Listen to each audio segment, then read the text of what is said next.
बिहार सरकार के मंत्री डॉक्टर अशोक चौधरी ने जी बिहार झारखंड से बातचीत करते हुए विपक्ष पर हमला बोला है। उन्होंने कहा कि जो लोग स्वास्थ्य पर सवाल खड़े कर रहे हैं उनको पता होना चाहिए कि स्वास्थ्य का बजट क्या है, कितने मरीज हमारे यहाँ पर आते थे, कितनी डिलीवरी हमारे यहाँ पर होती थी। बोलने के लिए लोग कुछ भी बोलते हैं। कोरोना के समय मंगल पांडे जी ने क्या कुछ नहीं किया। जो लोग काम करते हैं उन्हीं के लिए बोला जाता है। वहीं इस दौरान उन्होंने जन स्वराज के सूत्रधार प्रशांत किशोर को लेकर भी कहा कि जो लोग जल्दबाजी में रहते हैं वो लोग ही ऐसी बातें करते हैं। कोर्ट में मामला है, कोर्ट को निर्णय लेने दीजिए। चिराग पासवान के पोस्टर लगने के सवाल पर भी उन्होंने कहा है कि हर पार्टी का कार्यकर्ता चाहता है कि उनका नेता राष्ट्रपति बने। उन्होंने कहा कि चुनाव नीतीश कुमार के नेतृत्व में ही लड़ा जाएगा। अशोक चौधरी से बातचीत की जी बिहार के रेजिडेंट एडिटर स्वप्निल सोनल। मेरे साथ बिहार सरकार के वरिष्ठ मंत्री डॉक्टर अशोक चौधरी मौजूद हैं।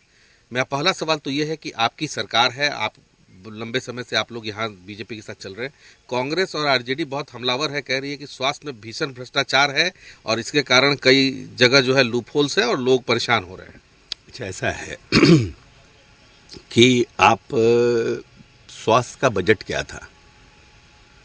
जो लोग हमलावर हैं, स्वास्थ्य का बजट क्या था जब नीतीश कुमार आए उसके पहले? दूसरी बात कि हमारे यहाँ फुटफॉल क्या था? ये तो कोई हम कह नहीं रहे ना, ये तो जनरल आम पब्लिक से पूछिए ना कि आपके यहाँ, हमारे यहाँ बिहार में कितने मरीज हमारे यहाँ आते थे, हमारे यहाँ कितनी डिलीवरियाँ हमारे अस्पताल में होती थी। ये सब तो रिकॉर्ड है ना।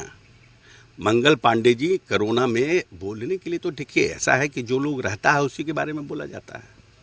मंगल पांडे जी कोरोना में किस तरह से उन्होंने काम किया यहाँ बिहार में, जब कोरोना का जब आदमी अपनी परछाई से डरता था, वो व्यक्ति अस्पताल घूम कर दो आदमी को तो आप हमेशा क्रेडिट दीजिएगा ना, एक हमारे जो प्रत्यय अमृत जी हैं और मंगल पांडे जी हैं। कुछ भी आप बोल दीजिए कि कुछ भी अस्पताल खत्म हो गया, स्वास्थ्य सेवा खत्म हो गई, तो कैसे आपका स्वास्थ्य सेवा खत्म हो गया तो हमारे यहाँ फुटफॉल कैसे बढ़ गया, हमारे यहाँ अस्पताल इतने कैसे बढ़ गए, हमारे यहाँ इतना इंफ्रास्ट्रक्चर कैसे क्रिएट हो गया? आपने क्यों नहीं कर दिया? एक सवाल मेरा और है कि प्रशांत किशोर आपको लेके ऐसी भाषा का प्रयोग कर रहे हैं जो मैं ऑन रिकॉर्ड नहीं कोट कर सकता हूं, लेकिन आपके संज्ञान में आया होगा। आपके पूरे जो पॉलिटिकल लेगेसी है उस पर भी सवाल खड़ा कर रहे हैं। देखिए, ऐसा है कि जो लोग बहुत जल्दीबाजी में रहते हैं वो लोग इसी भाषा का प्रयोग करते हैं और इसी तरह की मानसिकता का प्रयोग करते हैं। प्रशांत किशोर के ऊपर अब ज़्यादा बोलने का, लेट कोर्ट डिसाइड। अब कोर्ट में मामला है, कोर्ट में लड़ेंगे।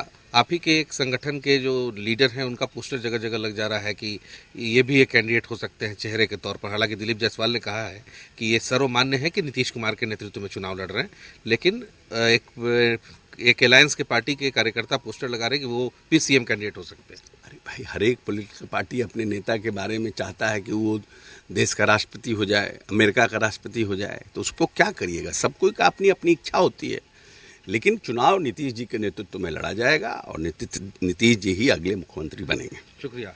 ये डॉक्टर अशोक चौधरी थे जिन्होंने कहा कि नीतीश कुमार के नेतृत्व में चुनाव लड़ा जाएगा, और दिलीप जायसवाल ने भी बहुत साफ साफ कहा था कि बिहार का चुनाव नीतीश कुमार के नेतृत्व में ही होना है और नीतीश ही चेहरे होंगे। तो कुल मिलाकर अलग अलग विषयों पर मैंने अशोक चौधरी से बातचीत की। कैमरे पर मेरे साथ अभिषेक बने हुए थे। मैं स्वप्निल, जी मीडिया, पटना।